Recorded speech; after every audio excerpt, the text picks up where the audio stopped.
Welcome to the deep dive. This is where we take a whole bunch of sources, really interesting stuff, and pull out the best insights just for you. That's the plan. So today we're tackling this idea of being overeducated. It often makes you think of someone maybe stuck in school forever or just like buried under books. Right, that traditional image. But what if overeducation, or maybe we should call it dangerous overeducation, isn't about how much you know, but how you know it, how you actually own that knowledge? Exactly. It's a different way of thinking about learning. We're going to unpack a specific system, really, a methodology for becoming, dangerously overeducated in that powerful sense. Not literally dangerous. No, not literally, but in a way that transforms how you use information, turning it from just facts into real insight, real action. It sounds like moving beyond just scrolling, Yeah. Passively taking things in. That's a huge part of it. Moving from that passive consumption to actively building something. Right. Our sources often call it a second brain. Okay, second brain. We'll get into that. Yeah. The goal is basically transforming raw information data into something useful, something actionable, something that actually builds, wisdom over time. Right. So our mission here for this deep dive is really to lay out that system, a clear kind of actionable way to do continuous self-directed learning and actually remember things. Sustain them, yeah. Because you might be thinking, okay, how do I learn fast but properly? Get those aha moments without just feeling swamped by everything. Information overload is real. Totally. So we'll explore building this personal knowledge system, how to weave learning into your daily life, even using AI, like a personal tutor. Yeah, AI as a personal professor, that's a fascinating angle. Yeah. And I'll definitely touch on memory techniques too, like spaced repetition. Okay.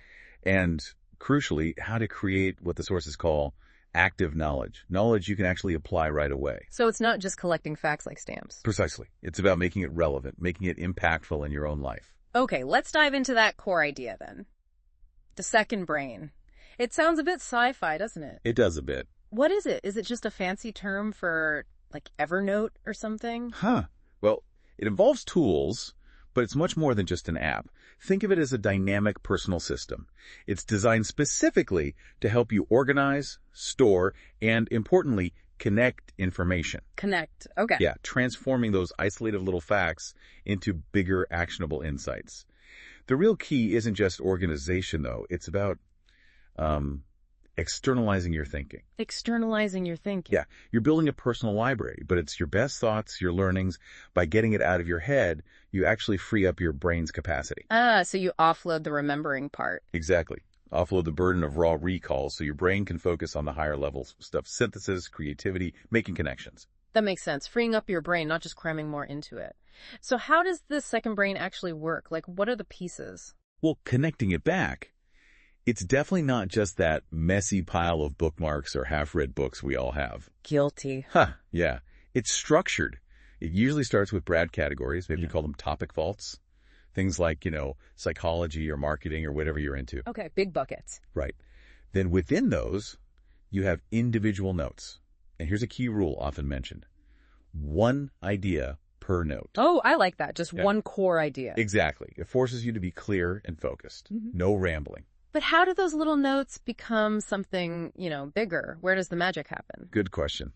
From those individual notes, the system funnels them towards review.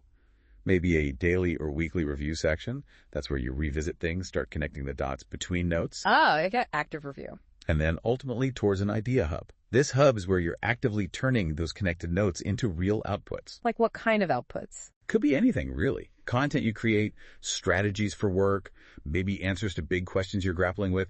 It's about turning that processed information into tangible results, moving from just consuming to actually creating something. Right, consumption to creation. Okay, I get the structure. But the next hurdle is always consistency, isn't it? Yeah. How do we make learning a regular thing, not just a, when I have time thing? That's a critical piece. How do you build it into your life?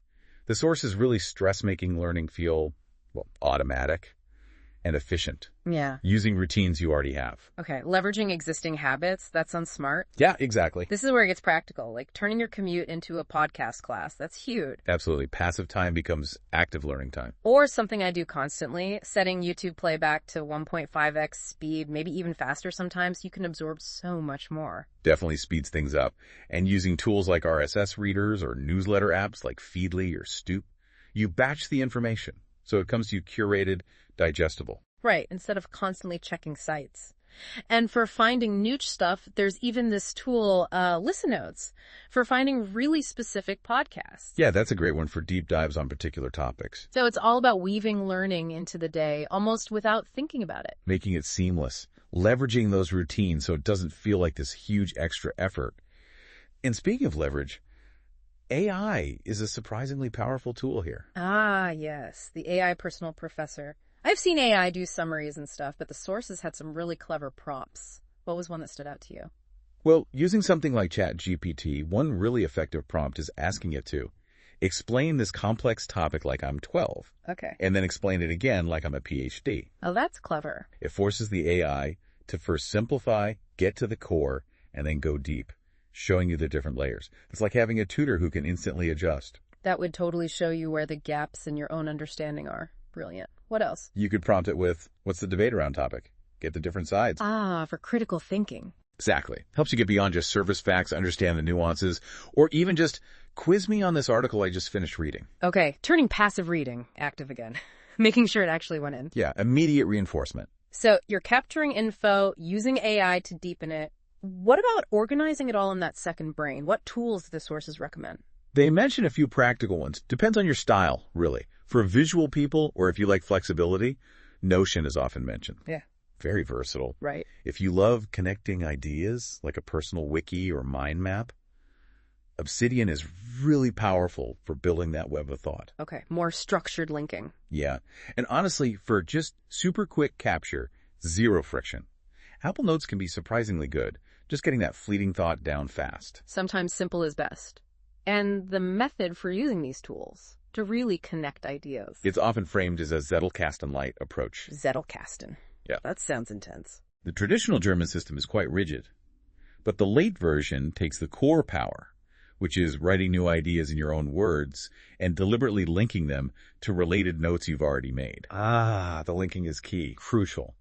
But it does it with much less setup hassle than the classic method, makes it more accessible for everyday use. You build this connected web of your own knowledge over time. You start seeing how concepts relate, generating new insights where they intersect. That LEET version sounds way more doable for most people. Okay, so you have the notes, they're linked. Yeah. How do you make sure they don't just become a digital graveyard? How do they stay useful? Tags. Using simple tags like insight or content idea or maybe apply soon. Ah, so you categorize their purpose. Exactly. It keeps them actionable. They become prompts for future thinking or doing or creating, not just dead storage. Okay, that makes sense. So notes are captured, organized, tagged for action. But how do we make sure the important stuff actually sticks in our actual brains, not just the second brain? Right, because our memory isn't perfect. This is where the sources really emphasize memory retention techniques.